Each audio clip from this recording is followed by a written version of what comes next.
Kar seješ, to žanješ. V oddaji Klepet ob kavi sejemo srečo, zdravje in ljubezen.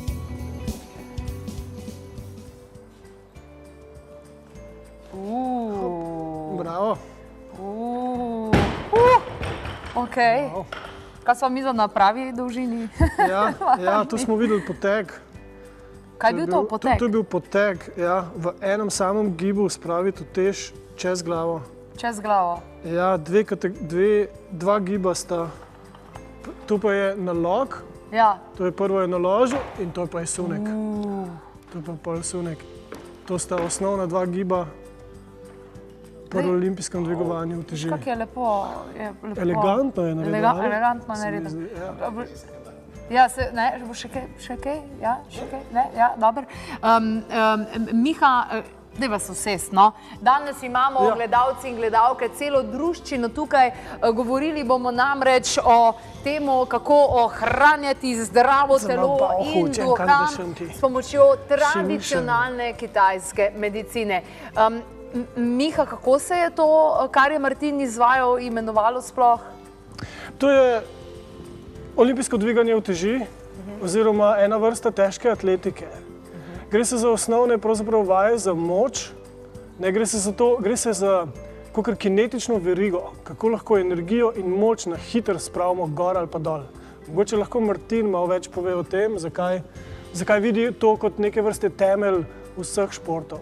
Torej, olimpijsko dvigovanje uteži je temelj športa, ker se konec koncev je edini šport, ki se dobro prenaša na ostale športe. Se pravi, če boste trenirali ta šport, boste boljši v svojem primarnem športu, če to ni vaš primarni šport. Edini šport, konec koncev, ki vam naredi popolno mišično ravnovesje. Vaša dominantna stran, recimo, če ste desničari oziroma levičari, je popolnoma nepomembna, ker morate uskladiti celo telo. Imate izjemne gibalne sposobnosti in pa seveda moč in hitrost. Tako da to je odličen šport za vse ljudi od 6. leta naprej. Tako, ja. Zgleda težko, ampak vendar je to težka atletika. Pravzaprav je tako, pravilni izraz po slovensko je olimpijsko dvigovanje uteži, težka atletika je že zastarel. Meni je všeč, zato ga uporabljam, sicer pa ni več v uporabi. Če boste pogledali po internetu, ne boste našli ničesar več. Se pa začne vedno s palico. Torej, praktično ni nobene obremenitve, najprej gibalne sposobnosti, najprej tehnika, potem naprej. Potem pa se začnejo. Teža pride šele, ko ste pripravljeni na njo, tako da brez skrbi. Miha, kaj ste pripravili eno posebno nagradno igro, o kateri zdaj že cela Slovenija govori, ki je pravzaprav kombinacija in tradicionalne kitajske medicine in te veščine? Gre za nagradno igro, ki je na temo zdrav duh v zdravem telesu. Gre za to, kako kombiniramo gibanje in počivanje, oziroma kako lahko izboljšamo funkcionalnost ali pa delovanje našega telesa in duha. In kar mi predlagamo je kombinacija po eni strani vaj za telo, v smislu dviganja uteži, in po drugi strani terapij masažnih, akupunkturnih, kakor za duha. Ker pri doktorji stranke ležijo na mizi in pravzaprav nič ne delajo, ampak se uravnava energija. Glih tako se uravnava tudi na treningu, sicer iz drugačne perspektive se lotiti iste zadeve. Doktor lahko za terapijo izboljša delovanje bolj mogoče notranjosti, delovanje glavnih notranjih organov, medtem ko trening težke atletike lahko izboljša, ko bi rekel, to delovanje recimo sklepov, gležnjev, kolen, kolkov. Ja, sploh kolki in vrat se mi zdi so zelo pogoste težave, ki jih vidimo v ordinaciji. Križ, kolki pa vrat rame. Mogoče zaradi modernega načina življenja, mogoče tudi zato, ker smo, ko bi rekel, ta sedeča kultura na stolih, na WC školjkah in smo s tem malo izgubili to sposobnost, ko bi rekel, čepenja. Kaj bi nam lahko dr. Yao Yun Hao povedal prav o teh sodobnih izzivih, ki jih imamo zaradi sodobnega tega preveč sedenja, pravijo kaj, sedenje novo kajenje celo, a ne? 有人是不是最近活动太少？是的，活动太少或者说活动太多都不好。我们讲究的是一个平衡，刚好在中间嘛，不左不右。Kar doktor pravi, je pomembna je ta sredina, ravnovesje, harmonija med gibanjem med počivanjem. Ker ja, v naših časih imamo oba ekstrema. Imamo ljudi, ki trenirajo preveč in imamo ljudi, ki trenirajo premalo. Kar nam manjka, je glih ta neka zlata sredina. Ne?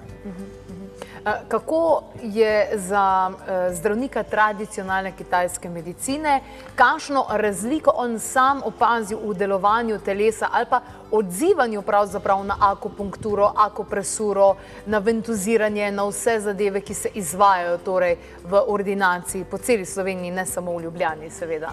Kako vidi to razliko med nekom, ki je fizično športno aktiven, pa pride na neki ali pa da...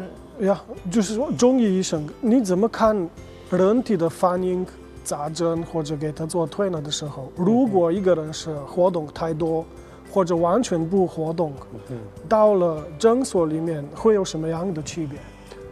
有，肯定有区别。我们可以通过望闻问切，我以前在节目里说过，望闻问切，都这4个就可以得到这个人大致的一个信息。他动得多还是少，他的身体气血旺盛还是虚弱。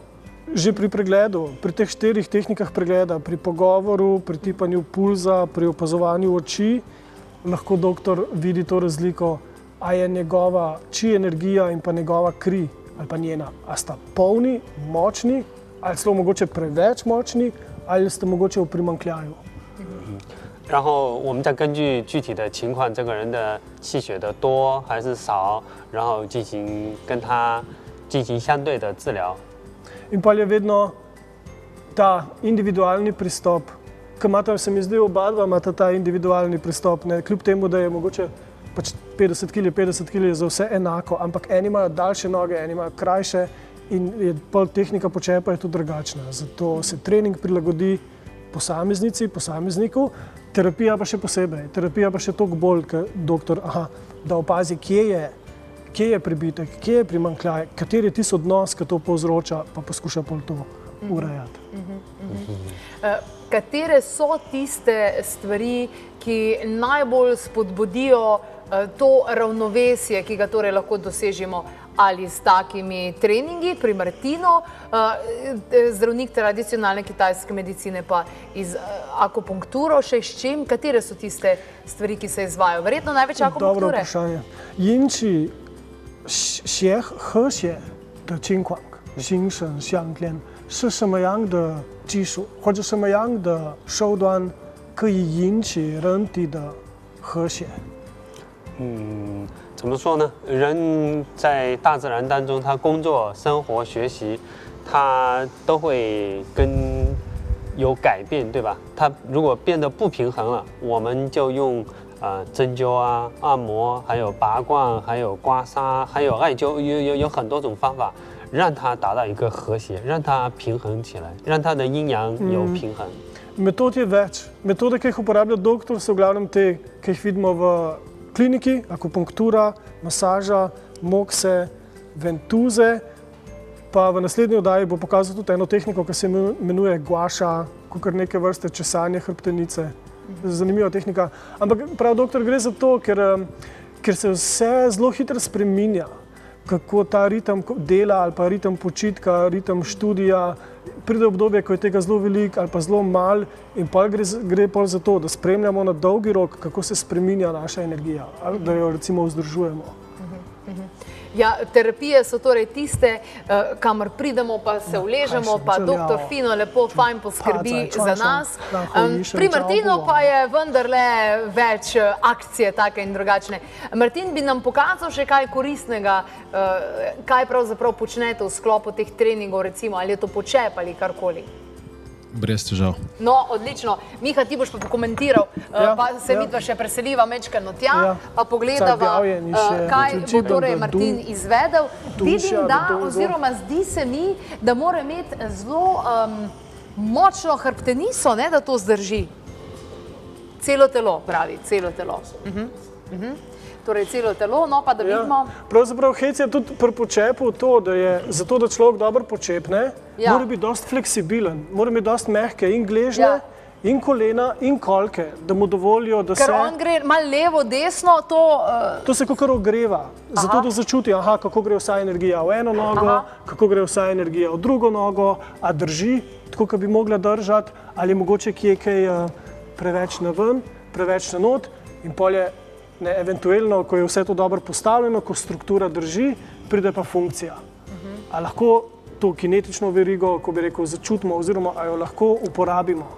Ne? Wow. Pa se mi zdi, da ni nič zadihan. Ne, on je strokovnjak, ker je na kitajskem treniral koliko časa? Vrsto let. 3 leta in pol torej treninga na Kitajskem. Torej še vseeno ta veščina prihaja iz Kitajske. Kitajci so zelo dobri v tem. Sploh pri teh nižjih kategorijah, 50, 60, 70 kg, so tam zelo, zelo dobri, zaradi tega, ker imajo zelo velik nabor tekmovalk in tekmovalcev, pa tudi zelo pridno trenirajo.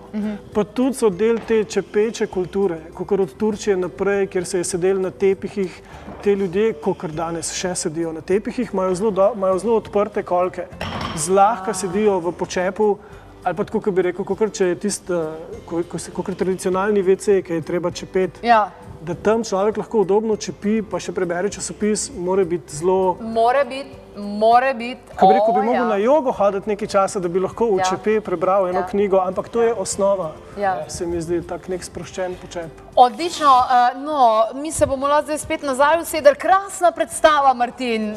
Ja, se mi zdi, da je lažje gledati, kakor pa mogoče to izvajati, ampak vendarle. Mene pa, Miha, zanima, če bi lahko zastavil tole vprašanje dr. Yao Junhao. Zdaj, tradicionalna kitajska medicina je absolutno bila narejena bolj v preventivne namene, da so ljudje ohranjali svoje zdravje, ampak koliko ljudi pravzaprav zares pride, ki so športniki, pa ki jim nič ne fali, zaradi tega, da ohranjajo in nadgrajujejo svoje zdravje, ne samo, da želijo bolezen iz svojega življenja poriniti ven. 在我们诊所很少，在中国倒是很多。我们在中国做过很多这样的专业的运动员、职业的运动员，他们在比赛以前，他们都会做一些按摩啊、针灸啊、刮痧啊或者走逛之类的。 Pri nas zelo malo, na Kitajskem zelo veliko. Pri nas v ordinacijah še vedno večinoma so stranke, ki imajo težave, ki imajo kakšno bolezen, ki jih kaj boli, ki jih kaj moti. Medtem, ko na Kitajskem je pa doktor zelo velikokrat imel športnike, športnice, sploh pred tekmovanji, da so pred tekmovanji hodili na vse te masaže, moksanje, akupunkturo. Pa tudi v Sloveniji športniki že začenjajo v tej smeri, da prihajajo v ordinacijo? 运动员是不是越来越多在诊所里面，或者还是？对，运动员是很多，是很多运动员啊，但是他们都是。 对，受伤以后，是的，比如说这个手扭了、脚扭了或者腰扭了之后才来，但是没有一个说在没有发生问题的时候来预防的，没有。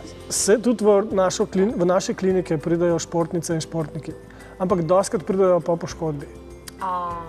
Zelo malo ali pa je skoraj nič jih pa ni, ki pridejo preventivno. In glih namen te nagradne igre, ki jo zdaj organiziramo, je ta. Ko bi rekel, radi bi povabili športnice in športnike, da pridejo preventivno na terapije. Kje pa lahko ljudje dostopajo, sodelujejo v tej nagradni igri? Nagradna igra je objavljena na naši spletni strani kitajskamedicina.si, tudi na našem Facebooku, zaenkrat. Tako da, kdor išče, ta najde, ne? Ja. No, evo, to mi je vsekakor všeč. Torej, ne samo napetost mišic, verjetno je tako pri športnikih kot pri sodobnem človeku problem tudi ta miselna napetost?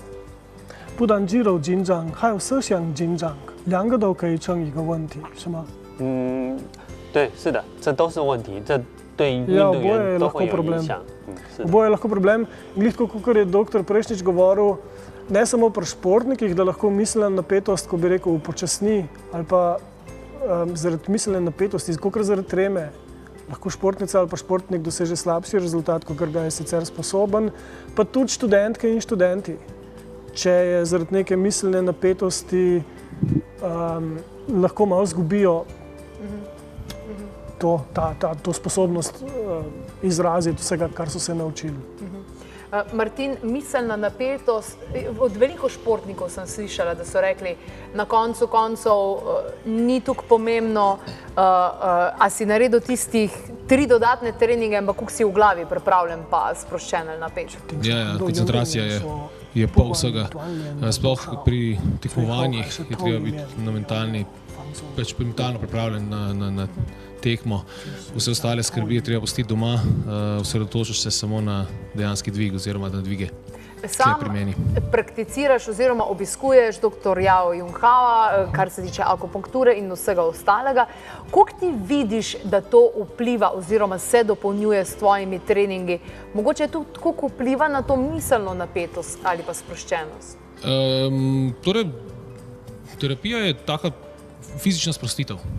Kot bi recimo, ne bom rekel, da se mišice sprostijo, ampak telo. Lažje se zadiha in potem tudi se da... To bom najraje tako razložil, da bom rekel, da je včasih vedno štanga, recimo, torej drog, pravilno slovensko, je 50 kg, ampak včasih je težka, včasih je lahka. Ja. Tako da po terapiji je vedno lahka. Je lahka. Ja, tak občutek je, no. Težko razložiti, ampak treba poskusiti. Miha je omenil športniki pred tekmovanji na masažo, akupunkture in tako naprej. Vpliva to tudi v tebi, v praksi sprašujem, vpliva to tudi na to, da si bolj miselno sproščen, bolj lažje se fokusiraš, koncentriraš? Ja, lažje se pripraviš na dejansko, lažje misli pripraviš na dejanski nastop. To si tudi mislil, a ne? Zaradi tega že športniki, da obiščejo akupunkturo in nasploh zdravnika tradicionalne kitajske medicine. Ja, jaz mislim, verjetno različni imajo tudi različne tehnike, kako se miselno pripravljajo. Mogoče kakšni delajo kakor vizualizacije. In tiste pol ure ali pa 40 minut, ko človek leži na mizi, je odličen čas za to delati. Ker po eni strani je to, ko bi rekel, neka razdalja ali pa nek čas ali pa neki kilogrami, to je čisto objektivno, to se nikoli ne spreminja. Medtem, ko ta občutek, kako čutimo energijo, to je pa zelo subjektivno. Vsaka stranka v ordinaciji ima drugačno izkušnjo, ker ni tako, da bi, ta mišica boli, bomo samo to mišico pogledali. Poskušamo, ko bi pogledati telo kot celoto. Oziroma probamo poskušati to, da se študentka ali pa športnica, da se obrne na noter, medtem, ko ga doktor masira, da se posluša in mogoče odkrije, na tej točki pa je nekaj posebnega. Kaj pa je to? Zakaj pa je to? In pa naslednjič, ko se pripravi na treningu ali na tekmi, že ve, tukaj je nekaj posebnega, bom to upošteval ali upoštevala in grem lahko naprej. Se pravi, je to celosten pogled pravzaprav? Ja, ta individualni pristop je celostni pristop. In gre za to, da te sigurno na poti izboljšanja pridejo neke ovire. Gre pa za to, da to postane kakor kamen spotike ali stopnica za naprej. Najlepša hvala vsem trem za tale pogovor. Ja, zdaj se bom pa po moje jaz tudi malo pogumila, pa tole štango probala dvignati, no? A ja, bi bilo bolj. Ker ta bo res naporna, bi bilo bolj. Martin. No, tole bodo vedeli vsi gledalci, ki imajo sposobnost, da vidijo tudi, ko kamero ugasnejo.